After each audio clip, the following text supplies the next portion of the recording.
ಇವಾಗ ಚಿಕ್ಕ ವಯಸ್ಸಿನ ಮಂಗಳಮುಖಿಯರು ಇಲ್ಲ ನೀವು ಹೇಳ್ದಂಗೆ ಯಾರಿಗೆ ಈ ಥರ ಭಾವನೆಗಳು ಬದಲಾಗುತ್ತಲ್ಲ, ಅವರ ಆ ಒಂದು ಸಂದರ್ಭದಲ್ಲಿ ತುಂಬ ಒಂಟಿತನ ಇರುತ್ತೆ.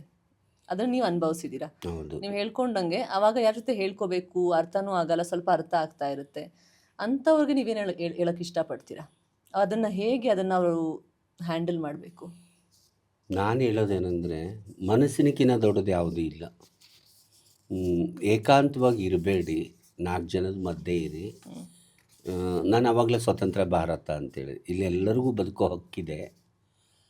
ನೀವು ಮುಂದೆ ಜೀವನ ಹೇಗಾದರೂ ಕಟ್ಕೊಳ್ರಿ, ಮುಂದೆ ನಿನ್ನ ಇಷ್ಟದಂತೆ ನೀನು ಇರ್ಬೋದು. ವಿದ್ಯಾವಂತರಾಗಿರಿ, ವಿದ್ಯಾಭ್ಯಾಸ ಮಾಡಿ. ನಾನು ಯಾರಿಗೂ ಈ ಥರ ಆಗಬೇಡ್ರಿ ಅನ್ನಂಗಿಲ್ಲ, ಈ ಥರ ಮಾಡಬೇಡ್ರಿ ಅನ್ನಂಗಿಲ್ಲ. ನೀವು ಏನೇ ಮಾಡಿರಿ, ನಿಮ್ಮ ಮನಸ್ಸಿನಂತೆ ಮಾಡಿರಿ, ನಿಮ್ಮ ಮನಸ್ಸು ಏನು ಹೇಳುತ್ತೋ ಅದನ್ನೇ ಮಾಡಿ. ವಿದ್ಯಾವಂತರಾಗ್ರಿ. ವಿದ್ಯೆಗೆ ಒಂದು ಬೆಲೆ ಇದೆ. ಎಜುಕೇಷನ್ ಇಲ್ಲಾಂದ್ರೆ ಜೀವನದಲ್ಲಿ ಏನೂ ಮಾಡೋಕ್ಕಾಗಲ್ಲ. ಅದಕ್ಕೆ ಮೊದಲು ವಿದ್ಯಾವಂತರಾಗ್ರಿ, ಆಮೇಲೆ ನಿಮ್ಮ ಬದುಕನ್ನು ನೀವು ನಿಮಗೆ ಬಿಟ್ಟಿದ್ದು ನೀವು ಹೆಂಗಾದರೂ ಕಟ್ಕೋಬೋದು. ಸಂಪಾದನೆ ಅಂತ ಇದ್ರೆ ಅಷ್ಟೇ ಹೇಳೋಕ್ಕೆ ಇಷ್ಟಪಡ್ತೀನಿ. ಒಂಟಿತನ ಒಂಟಿತನ ಇರುತ್ತೆ, ಸಹಿಸ್ಕೋಬೇಕು. ಅದಕ್ಕೆ ಎಜುಕೇಷನ್ ಬೇಕು ಅಂತ ಹೇಳಿದ್ದು. ಆ ಒಂಟಿತನಕ್ಕೆ ಎಜುಕೇಷನ್ ಬೇಕು. ಆ ಎಜುಕೇಷನ್ ಬಂದಾಗ ಹೋಗ್ತಾ ಹೋಗ್ತಾ ಹಂತವಾಗಿ ಹೋದಾಗ ನಮ್ಮ ಮೆದುಳಿಗೆ ಕೆಲಸ ಸಿಗುತ್ತೆ. ಅಲ್ಲಿ ಓದಬೇಕು, ಬರೀಬೇಕು, ಅದು ಮಾಡಬೇಕು, ಇದು ಮಾಡಬೇಕು, ಅದರಲ್ಲಿ ಅಷ್ಟು ಮಾರ್ಕ್ಸ್ ತೊಗೋಬೇಕು, ಇದರಲ್ಲಿ ಇಷ್ಟು ಮಾರ್ಕ್ಸ್ ತೊಗೋಬೇಕಂತ ಒತ್ತಡದಲ್ಲಿ ಬಿದ್ದಾಗ ಒಂಟಿತನ ಓಡೋಗ್ಬಿಡುತ್ತೆ. ಶಿಕ್ಷಣ ಇಲ್ಲದೆ ಹೋದ್ರೆ ಏನಾಗುತ್ತೆ ಮತ್ತೆ? ಬದುಕು ನಶ್ವರ. ಏನ್ ಮಾಡಕ್ಕೆ ಅಂದ್ರೆ ಯಾವತ್ತು ಅವಕಾಶಗಳಿದೆ ಅಂಥವ್ರಿಗೆ ಏನು ಮಾಡೋದಕ್ಕೆ ಅವಕಾಶನೇ ಇಲ್ಲ. ಮತ್ತು ಅವಿದ್ಯಾವಂತರು, ವಿದ್ಯೆ ಇಲ್ಲದವ್ರಿಗೆ, ಈಗಿನವರಿಗೆ ಅಂಥವ್ರು ಏನು ಮಾಡಬೇಕು ಅಂತಂದರೆ, ಇವಾಗ ಬರ್ತಕ್ಕಂಥ ಪೀಳಿಗೆ ಎಲ್ಲ ಓದ್ತಾ ಇದ್ದಾರೆ ಸಹ. ಅವ್ರು ಒಬ್ಬಂಟಿಯಾಗಿದ್ರೂ ಓದ್ತಾ ಇದ್ದಾರೆ. ನಂಗೆ ಅದು ತುಂಬ ಖುಷಿ. ಮನೆಯವರು ಹೊರಗೆ ಹಾಕಿದ್ರು ಅವ್ರವರೆಗೆ ಏನೋ ಪಾರ್ಟ್ ಟೈಮ್ ಕೆಲಸ ಮಾಡಿಕೊಂಡು ಓದ್ತಾ ಇದ್ದಾರೆ.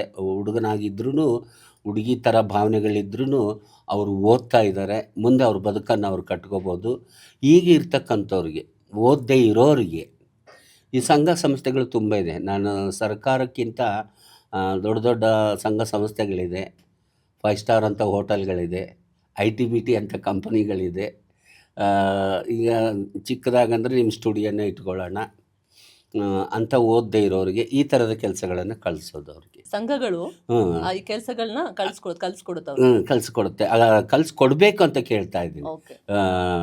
ಈಗ ITBT ಕಂಪ್ನಿಗಳು ಇರುತ್ತೆ, ವಾಚ್ಮನ್ ಕೆಲಸ ಕೊಡಲಿ. ಅದು ಯಾರೋ ಭಾಷೆ ಬರದೇ ಇರೋರನ್ನ, ಯಾವುದೋ ಹೊರ ರಾಜ್ಯದವ್ರನ್ನ ತಂದು ಅವ್ರಿಗೆ ಕನ್ನಡ ಭಾಷೆನೇ ಬರಲ್ಲ, ಅವರನ್ನು ವಾಚ್ಮೆನ್ ಆಗಿ ನಿಲ್ಲಿಸ್ತಾರೆ. ನಮ್ಮವ್ರಿಗೆ ಕೊಡಲಿ ಆ ಕೆಲಸನ. ನಮ್ಮ ಸರ್ಕಾರದಲ್ಲಿ ಇವಾಗ ಇನ್ನೇನು ಸೌಲಭ್ಯಗಳಿದೆ ಇವ್ರಿಗೆ? ಈ ಸೌಲಭ್ಯಗಳೇನಿಲ್ಲ. ಮೈತ್ರಿ ಯೋಜನೆ ಅಡಿಯಲ್ಲಿ ತಿಂಗಳಿಗೆ 40 ವರ್ಷ ಮೇಲ್ಪಟ್ಟವರಿಗೆ 1200 ಕೊಡ್ತಾ ಇದ್ದಾರೆ. 40 ವರ್ಷ ಒಳಗಿದ್ದವ್ರಿಗೆ 600 ರೂಪಾಯಿ ₹1000 ರೂಪಾಯಿನ 600 ರೂಪಾಯಿನ ಕೊಡ್ತಾ ಇದ್ದಾರೆ. ಅದು ಏನಕ್ಕೆ ಸಾಲುತ್ತೆ? 25,000ದಿಂದ 50,000, 1 ಲಕ್ಷ ಲೋನ್ ಕೊಡ್ತಾರೆ. ಇವಾಗ 1 ಲಕ್ಷ ಇಟ್ಕೊಂಡು ಏನು ಮಾಡೋಕ್ಕಾಗಲ್ಲ. ಅದಕ್ಕಿಂತ ಹೆಚ್ಚಿನ ಸವಲತ್ತುಗಳು ಮೈತ್ರಿ ಯೋಜನೆ, ಮಹಿಳಾ ಮತ್ತು ಮಕ್ಕಳ ಕಲ್ಯಾಣ ಇಲಾಖೆಯಲ್ಲಿ ಮೈತ್ರಿ ಯೋಜನೆ ಅಂತ ಬರುತ್ತೆ, ಅದರಲ್ಲಿ ಅಷ್ಟನ್ನು ಕೊಡ್ತಾರೆ. ಆ ಥರದ ಲೋನ್ಗಳನ್ನು ಇನ್ನೂ ಒಂದು ಸ್ವಲ್ಪ ಹೆಚ್ಚಾಗಿ ಲೋನ್ಗಳನ್ನು ಕೊಟ್ಟು ಅವರಿಗೆ ತರಬೇತಿಗಳನ್ನು ಕೊಟ್ಟು ಈ ಥರದ್ದನ್ನೇ ಮಾಡಿ ನೀವು ಕೆಲಸ. ಈಗ ನಿನಗೆ ಟೈಲರಿಂಗ್ ಇಷ್ಟ ಇರುತ್ತೆ, ಇವ್ರಿಗೊಬ್ಬರು ಮೇಕಪ್ ಮಾಡೋದು ಇಷ್ಟ ಇರುತ್ತೆ, ಒಬ್ಬರಿಗೆ ಕ್ಯಾಮ್ರಾಮ್ಯಾನ್ ಆಗೋದು ಇಷ್ಟ ಇರುತ್ತೆ. ಈ ಥರದ ಕೆಲಸಗಳನ್ನು ಅವರಿಗೆ ಟ್ರೈನ್ ಅಪ್ ಕೊಟ್ಟು ಅವರಿಗೆ ಕೆಲಸಗಳನ್ನು ಕೊಡ್ರಿ. ಇನ್ನು ಆಫೀಸ್ಗಳಲ್ಲಿ ಈಗ ಸುಮಾರು 8, 9, 6, 7 ಓದೋರು ಇದ್ದಾರೆ. ಅಂಥವ್ರಿಗೆ ಆಫೀಸ್ಗಳಲ್ಲಿ ಫೈಲ್ ಕೊಡೋ ಕೆಲಸ ಕೊಡಲಿ. ತೀರಾ 30-40 ವರ್ಷ ಆಗಿತ್ತಂದರೆ ಪಾರ್ಕಲ್ಲಿ ಗಿಡ ಕಟ್ ಮಾಡೋ ಕೆಲಸ ಕೊಡಲಿ, ನೀರು ಬಿಡೋ ಕೆಲಸ ಕೊಡಲಿ. ಭಿಕ್ಷಾಟನೆಗೆ ಬರಲ್ಲ ಅವರು, ಸೆಕ್ಸ್ ವರ್ಕಿಗೆ ಬರಲ್ಲ. ಅವರವರ ವಿದ್ಯಾರ್ಹತೆಗೆ ತಕ್ಕಂತೆ ಕೆಲಸಗಳು, ಅವಿದ್ಯಾವಂತರಿಗೆ ಈ ಕೆಲಸಗಳು ಸಂಘ ಸಂಸ್ಥೆಗಳು, ಸರ್ಕಾರಗಳಾಗಲಿ ಅವ್ರಿಗೆ ಕೊಟ್ಟಾಗ ಅವರ ಬದುಕನ್ನು ಅವರು ಕಟ್ಕೊಳ್ತಾರೆ. ಬೀದಿಗೆ ಬರೋದು ತಪ್ಪುತ್ತೆ.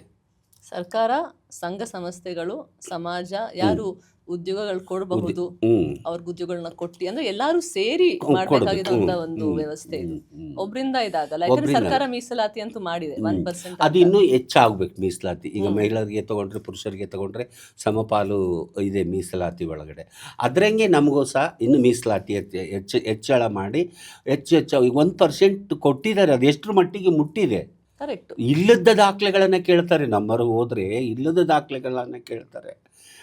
ಇವಾಗ ನಾನು ವೋಟ್ ID ಮಾಡ್ಸೋಕ್ಕೆ ಹೋಗ್ತೀನಿ, ಎಲ್ಲೋ ರಾಯಚೂರು ಕಡೆನೋ ಅಥವಾ ಗುಲ್ಬರ್ಗದಿಂದನೋ ಅಥವಾ ಇನ್ನೊಂದು ಕಡೆಯಿಂದ ಬಳ್ಳಾರಿ ಕಡೆಯಿಂದ ಬಂದು ಬೆಂಗಳೂರಲ್ಲಿ ವಾಸವಾಗ್ತಾ ಇರ್ತೀನಿ. ಇಲ್ಲಿ ವಾಸವಾದಾಗ ನಾನು ಯಾವುದಕ್ಕೋ ಒಂದು ಕೇಳಿರ್ತೀನಿ ಕೆಲಸ ಕೊಡ್ರಿ ಅಂತ. ಅವ್ರು ಹೇಳ್ತಾರೆ ನಿಮ್ಮ ಸ್ಕೂಲ್ ಸರ್ಟಿಫಿಕೇಟ್ ತೊಗೊಂಬರ್ರಿ ಅಂತಾರೆ. ಅವ್ರು ಸ್ಕೂಲ್ ಸರ್ಟಿಫಿಕೇಟ್ ತರಕ್ಕೆ ಅವ್ರ ಊರಿಗೆ ಹೋಗ್ತಾರೆ. ಉದಾಹರಣೆ ನನ್ನ ಹೆಸರೇ ತೊಗೊಳ್ತೀನಿ. ಸ್ಕೂಲ್ ಸರ್ಟಿಫಿಕೇಟಲ್ಲಿ ಮಾರ್ಕ್ಸ್ ಕಾರ್ಡ್ ಆಗಲಿ ಟಿ ಸಿ ಆಗಲಿ ಮಂಜುನಾಥ್ ಶೆಟ್ಟಿ ಅಂತಲೇ ಕೊಡ್ತಾರೆ ಅವರು. ಅವ್ರೇನು ಹೇಳಿರ್ತಾರೆ ಮಾರ್ಕ್ಸ್ ಕಾರ್ಡ್ ಇಸ್ಕೊಂಬರ್ರಿ ಟಿ ಸಿ ಇಸ್ಕೊಂಬರ್ರಿ ಅಂತ ಹೇಳಿರ್ತಾರೆ. ಇದನ್ನು ನಾನು ಇಸ್ಕೊಂಡೋಗಿ ನಿನ್ನ ಕೈಲಿ ಕೊಡ್ತೀನಿ, ನೀನು ನೋಡ್ತೀಯ, ನೀನು ಮಂಜಮ್ಮ ಜೋಗ್ತಿ ಅಂತ ಹೇಳ್ತೀಯ, ಆಧಾರ್ ಕಾರ್ಡಲ್ಲಿ ಮಂಜಮ್ಮ ಜೋಗ್ತಿ ಅಂತಿದೆ, ವೋಟ್ ಐ ಡಿಯಲ್ಲಿ ಮಂಜಮ್ಮ ಜೋಗ್ತಿ ಅಂತಿದೆ, ಸ್ಕೂಲು ಟಿ ಸಿ ಒಳಗೆ ಮಂಜುನಾಥ್ ಶೆಟ್ಟಿ ಅಂತಿದೆ, ರಿಜೆಕ್ಟ್ ಆಗಲ್ಲ, ಇದನ್ನು ತಿದ್ದುಪಡಿ ಮಾಡಿಸ್ಕೊಂಬರ್ರಿ. ಅಲ್ಲೋದ್ರೆ ಅವ್ರಿಗೆ ತಿದ್ದುಪಡಿ ಮಾಡೋದಕ್ಕೆ ಅವಕಾಶ ಇರಲ್ಲ, ಯಾವ ಚಾನ್ಸು ಅವ್ರಿಗೆ ಇರೋಲ್ಲ. ಅದನ್ನು ಸರ್ಕಾರ ಮಾಡಬೇಕು. ನಾನು ಹೇಳೋದೇನೆಂದರೆ ಯಾರೋ ಎಲ್ಲೇ ಇರಲಿ, ನಮ್ಮ ಸಮುದಾಯದವರು ಯಾರು ಎಲ್ಲೇ ಇರಲಿ, ಕಡ್ಡಾಯವಾಗಿ ಅವರಿಗೆ ಆಧಾರ್ ಕಾರ್ಡ್ ಕೊಡಬೇಕು, ಐ ಡಿ ಕಾರ್ಡ್ ಕೊಡಬೇಕು, ರೇಷನ್ ಕಾರ್ಡ್ ಕೊಡಬೇಕು. ಅದನ್ನು ಯಾರನ್ನು ಇದು ಬೇಕು ಅದು ಬೇಕು ಅಂತ ದಾಖಲಾತಿ ಕೇಳಬಾರ್ದು. ಮತ್ತು ಅವ್ರು ಏನು ಕೇಳಬೇಕು ಅಂದರೆ, ಈಗ ನಾನು ಹಳ್ಳಿಯಲ್ಲಿದ್ದೆ, ಅಲ್ಲೆಲ್ಲ ಗೊತ್ತಿರುತ್ತೆ, ಮಂಜುನಾಥ ಮಂಜಮ್ಮ ಆಗಿದ್ದು ಹುಟ್ಟಿದ್ದು ಬೆಳೆದಿದ್ದು ಅಲ್ಲೆಲ್ಲ ಗೊತ್ತಿರುತ್ತೆ. ಆ ಊರಿನ ಗಣ್ಯರಿಂದ ಒಂದಷ್ಟು ಜನ ಸೈನ್ ಮಾಡಿಕೊಡ್ತಕ್ಕದ್ದು, ಇಲ್ಲ ಆ ಗ್ರಾಮ ಪಂಚಾಯಿತಿಯಿಂದ, ಇಲ್ಲ ಆ ಪಟ್ಟಣ ಪಂಚಾಯಿತಿಯಿಂದ, ಇಲ್ಲ ಆ ನಗರ ಸಭೆಯಿಂದ, ಅಥವಾ ಬೇರೆ ಸಂಘ ಸಂಸ್ಥೆಗಳಿಂದ ಇವರು ಹಿಂಗೆ ಅಂತ ಒಂದು ಸರ್ಟಿಫಿಕೇಟ್ ಬರಲೆ ಸೈನ್ ಮಾಡಿಕೊಟ್ರೆ ಅದನ್ನು ತೊಗೊಂಡ್ರೆ ನೀನು ಇಸ್ಕೊಂಡು ನನಗೆ ಅದನ್ನು ಎಲ್ಲವನ್ನು ಒದಗಿಸ್ಕೊಡ್ತಕ್ಕಂಥ ಕೆಲಸ ಮಾಡಬೇಕು. ಸರ್ಕಾರ ಅವರಿಗೆ ವಸತಿಯನ್ನು ಕಲ್ಪಿಸ್ಕೊಡ್ಬೇಕು.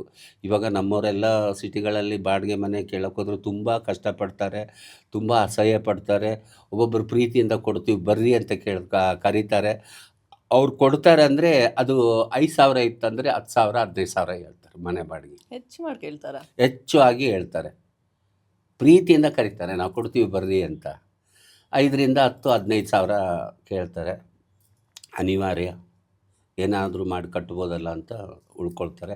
ಆ ಥರದ್ದಾಗಬಾರ್ದು. ಯಾರ್ಯಾರು ಎಲ್ಲೆಲ್ಲಿ ಇರ್ತಾರೆ ಅವ್ರನ್ನ ಅಲ್ಲಲ್ಲೇ ಐಡೆಂಟಿಫೈ ಮಾಡಿ ಅವ್ರಿಗೆ ಅದನ್ನೆಲ್ಲ ಒದಗಿಸ್ತಕ್ಕಂಥ ಕೆಲಸ ಸರ್ಕಾರ ಮಾಡಬೇಕು. ಇದನ್ನ ಮಾಡಿದ್ರೆ ನೀವು ಹೇಳ್ದಂಗೆ ಸೆಕ್ಸ್ ವರ್ಕರ್ಸ್ ಆಗಲ್ಲ, ಅದಾಗಲ್ಲ, ಆಮೇಲೆ ಭಿಕ್ಷುಕರಾಗಲ್ಲ. ಏನಕ್ಕೆ ಮಾಡ್ಬೇಕು ಅದನ್ನ ಅವರು? ಬಿಕಾಸ್ ನಾವು ತುಂಬಾ ನೋಡ್ತೀವಿ, ಬೆಂಗಳೂರಲ್ಲಿ ತುಂಬಾ ಜನ ನೋಡ್ತೀವಿ. ಅದನ್ನ ಕಡಿಮೆ ಮಾಡಬೇಕು ಅಂತ ಅಂದ್ರೆ ಆ ಸಂಖ್ಯೆನ ಇದೆಲ್ಲರೂ ಒಟ್ಟಿಗೆ ಸೇರಿ ಮಾಡ್ಬೇಕಾಗಿರುವಂತ ಕೆಲಸ ಅಲ್ಲಮ್ಮ. ನೀನು ನಮ್ಮನ್ನ ಒಪ್ಕೊಳ್ಳೋದಕ್ಕಲ್ಲ ನಾನು ಆ ಬೀದಿಗೆ ಬಂದಿರೋ. ಹೌದು, ಅದು ಯಾರಿಗೆ ಇಷ್ಟ ಇರುತ್ತೆ? ಅದು ಯಾರಿಗೆ ಇಷ್ಟ ಇರುತ್ತೆ? ಒಬ್ಬ ಗಂಡಸು ಸೀರೆ ಉಟ್ಕೊಂಡು ಮೇಕಪ್ ಮಾಡಿಕೊಂಡು ಅಲ್ಲಿ ನಿಲ್ತಾನ. ಈಗ ಉದಾಹರಣೆಗೆ ಡ್ರಾಮಾಗಳಲ್ಲಿ ಮೀಸೆ ಬಳಸ್ಕೊಂಡು ಹೆಣ್ಮಕ್ಳ ಪಾತ್ರ ಗಂಡು ಮಕ್ಕಳು ಮಾಡ್ತಿರ್ತಾರೆ. ಅವನು ಬೆಳಗ್ಗೆ ಇದು ಕಟ್ಕೊಂಡು ಓಡಾಡುತ್ತಾನೆ, ಮೀಸೆ ಬಳಸ್ಕೊಂಡಿರ್ತಾನೆ, ನಾಚಿಕೆ ಆಗುತ್ತೆ ಅವನಿಗೆ.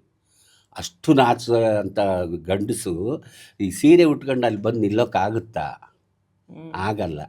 ಅವನ ಮನಸ್ಥಿತಿ ಹಂಗಿರುತ್ತೆ, ಅವನ ಮನಸ್ಸು ಹಂಗಿರುತ್ತೆ, ಅವನ ಮನ ಹಂಗಿರುತ್ತೆ, ಅವನ ದೇಹದ ಅಂಗಾಂಗಗಳು ಹಂಗಿರುತ್ತೆ. ಅವನು ಅದನ್ನು ಒಪ್ಕೊಳ್ತಾನೆ, ನಾನು ಹೆಣ್ಣೆ, ನಾನು ಹಿಂಗೆ ಇರಬೇಕು ಅಂತ ಬರ್ತಾನೆ, ಅವನಲ್ಲಿ ನಿಂತ್ಕೊಳ್ತಾನೆ. ಅದನ್ನು ತಪ್ಪಿಸ್ಬೇಕಂದ್ರೆ ಅವಕಾಶ ಕೊಡ್ರಿ. ನಾನು ಮೊದಲೇ ಹೇಳ್ತಾರೆ, ಮಕ್ಕಳನ್ನ ಹೊರಗೆ ಹಾಕಬೇಡ್ರಿ.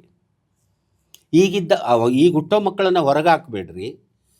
ಈಗಿದ್ದವ್ರನ್ನ ಸಂಘ ಸಂಸ್ಥೆಗಳು ಅವರಿಗೆಲ್ಲ ಅವಕಾಶಗಳನ್ನು ಕಲ್ಪಿಸ್ಕೊಡ್ರಿ ಅಂತ. ಅವಾಗ ಒಂದು 20-30 ವರ್ಷದಲ್ಲಿ ಬದಲಾಗುತ್ತೆ, ಖಂಡಿತ ಬದಲಾಗುತ್ತೆ.